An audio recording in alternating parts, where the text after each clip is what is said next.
Human mga basa sa uwan, daplin sa karsada, gipahiluna na sud sa Fuente Osmeña Circle ang mukapin sa usa ka gatos ka mga bantay sa pasyente sa Vicente Soto Memorial Medical Center. Aniya ang report.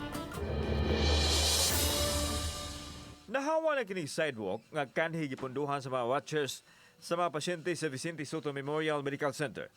Gipabalhin na day sila sulod sa Fuente Osmeña Circle sa kagamahanan sa Dakbayan, Sugbo. Sagad kanila gikan sa kalungsuran ug gani ang uban gikan sa silingang lalawigan. Dunay mga staff sa DSWS nga gi-assign nga moatiman sa ilang kahimtang. Nausay mga portalet nga maoy ilang magamit.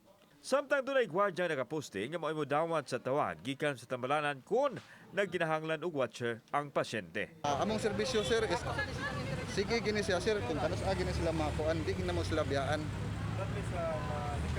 Okay, di man sad sila pwede nga naa sila sa ospital kay tungod lagi ka nga ospital lain niyang sakit simbako lang so manang gipangitag paagi ni mayor nga makuan sad sila nga safety pud sila.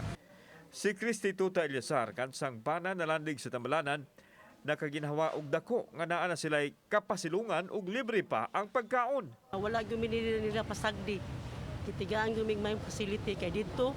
Nakuan gumi nga to na pagkagahapon sa buntag kay nangabasa gyud mi sa uwan. Ako mo'y kanang kuan diri kay mangita ko og kanang dugo lagi.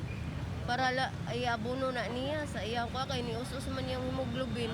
Giklaro hinuon sa mga tagtungod sa mga pasyente nga adunay mga gitugutan nga kauban nila nga magabantay sa pasyente. Gilikayan lang sa tambalanan nga mudaghan ang mga tao sa ospital aron malikayan ang pagtakboy sa COVID.